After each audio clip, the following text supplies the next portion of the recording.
¿En qué podrían estar de acuerdo el Papa y Martín Lutero? Sorprendentemente, en que la fe de los santos de los últimos días, con todo respeto, no es el cristianismo histórico. Y no es una opinión moderna, es una conclusión que se deriva de los fundamentos mismos de la fe cristiana, fundamentos que católicos y protestantes, a pesar de nuestras dolorosas divisiones, compartimos. Padre Daniel, gracias por estar aquí para un tema increíblemente fascinante. Siempre hablamos de las diferencias entre católicos y protestantes. Pero hoy, vamos a hablar de lo que los une, de su terreno común, específicamente al analizar las afirmaciones de la Iglesia de Jesucristo de los Santos de los Últimos Días. ¿Cómo es que estos dos adversarios históricos se encuentran del mismo lado en este tema? Gracias a ti. Y esa es la pregunta perfecta porque revela algo fundamental sobre la historia del cristianismo. Para entender este acuerdo, tenemos que usar una analogía. Imagina que el cristianismo histórico es una gran casa antigua, construida sobre un fundamento sólido. En el siglo XVI hubo una pelea familiar terrible, la Reforma, y algunos hermanos se fueron a construir sus propias habitaciones en la misma casa, discutiendo sobre la decoración y quién estaba al mando. Pero todos seguían viviendo en la misma casa, sobre el mismo fundamento. ¿Y cuál es ese fundamento?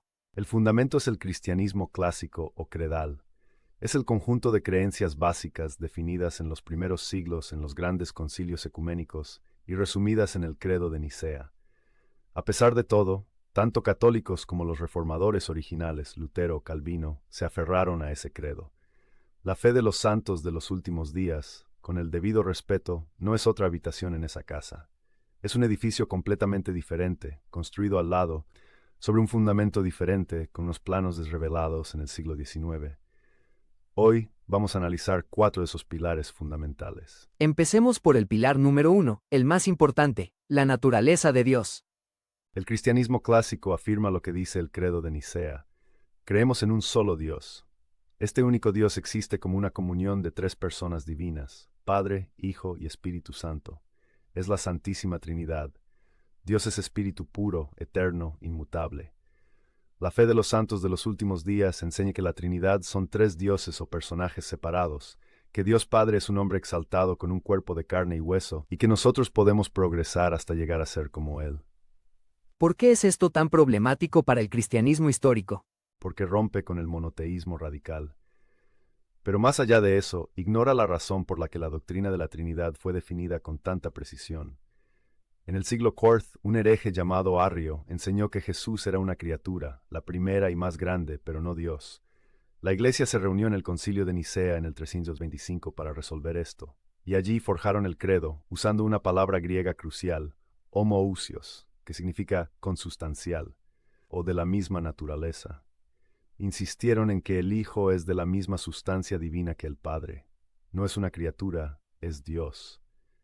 Esta defensa de la divinidad de Cristo es el corazón del cristianismo.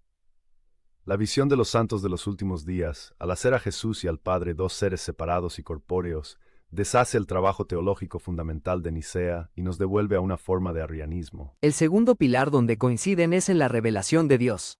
Así es. El cristianismo histórico cree que la revelación pública de Dios se cerró con la muerte del último apóstol.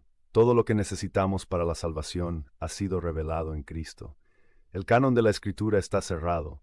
Los santos de los últimos días, en cambio, creen en un canon abierto. Lo que significa que pueden añadir nuevas escrituras. Exactamente. Creen que Dios continúa dando nuevas escrituras, como el Libro de Mormón, Doctrina y Convenios y la Perla de Gran Precio, y que su presidente es un profeta viviente que puede recibir nuevas revelaciones. Para el cristianismo histórico esto es inaceptable. La carta a los Hebreos dice que en estos últimos días Dios nos ha hablado por medio de su Hijo. Cristo es la palabra final y definitiva de Dios. La idea de nuevas escrituras que añaden al Evangelio es algo que tanto la Iglesia Católica como los reformadores siempre han rechazado. Históricamente, ¿cómo se formó el canon de la Biblia que el cristianismo defiende? Fue un proceso guiado por la Iglesia. Durante los primeros siglos circulaban muchos textos. La Iglesia, usando la tradición apostólica, tuvo que discernir cuáles eran inspirados.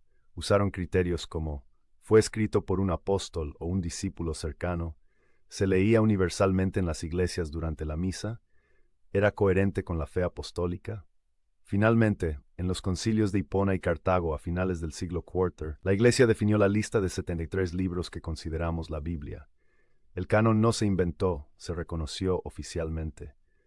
La historia del Libro de Mormón, en cambio, no depende de un proceso de recepción eclesial, sino de la afirmación de un solo hombre. Esto nos lleva al punto de ruptura más grande, la historia de la Iglesia. Este es el punto crucial. La fe de los santos de los últimos días se basa en la idea de una gran apostasía. Sostienen que, después de la muerte de los apóstoles, la Iglesia original de Cristo se corrompió por completo y desapareció de la faz de la tierra hasta que fue restaurada por Joseph Smith en 1820. ¿Y por qué tanto católicos como protestantes rechazan esta idea? Los católicos la rechazamos por la promesa explícita de Jesús en Mateo 16. Las puertas del infierno no prevalecerán contra ella. Una apostasía total significaría que Jesús falló en su promesa. Los protestantes históricos, aunque creían que la Iglesia de Roma había caído en graves errores y necesitaba una reforma, nunca dijeron que la Iglesia de Cristo había desaparecido.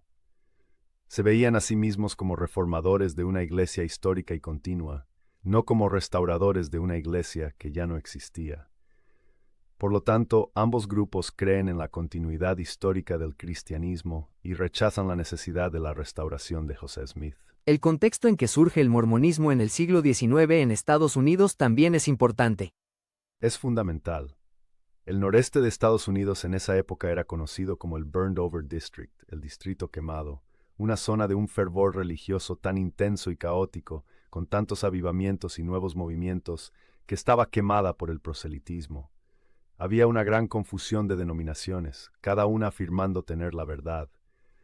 La afirmación de Joseph Smith, de una restauración que barría con todo el desorden y empezaba de cero, fue increíblemente atractiva en ese contexto de caos religioso. Fue una solución radical a un problema muy americano de la época. El cuarto y último pilar es la persona de Jesucristo. Sí, el cristianismo credal define a Jesús como el Hijo unigénito de Dios, engendrado, no creado, consustancial con el Padre. Su divinidad es única. Los santos de los últimos días, aunque lo veneran como el Salvador, enseñan que es nuestro hermano mayor, el primer espíritu engendrado por un Padre celestial y una Madre celestial, y que Lucifer es también nuestro hermano espiritual. ¿Por qué es esto problemático? Porque degrada la divinidad única de Cristo. Lo pone en la misma categoría ontológica que los ángeles y los hombres, solo que como el primero. La cristología del Concilio de Calcedonia, que tanto católicos como protestantes aceptan, afirma que Jesús es una sola persona divina con dos naturalezas, una humana y una divina, inseparables. La visión de los santos de los últimos días es una cristología fundamentalmente diferente. Para resumir, Padre, a pesar de sus propias batallas, el Vaticano y el protestantismo histórico se encuentran unidos en la defensa de un núcleo de creencias del cristianismo clásico. Y es desde este fundamento común que ambos coinciden en que las afirmaciones de la fe mormona sobre la naturaleza de Dios, la revelación, la historia de la Iglesia y la persona de Cristo representan una ruptura fundamental con el cristianismo histórico. Es una síntesis perfecta. La división entre católicos y protestantes, por muy real y dolorosa que sea, es una disputa dentro de la misma familia, sobre la misma herencia. La conversación con nuestros amigos de los santos de los últimos días es, con todo respeto, una conversación con alguien que reclama una herencia completamente diferente, basada en un testamento diferente.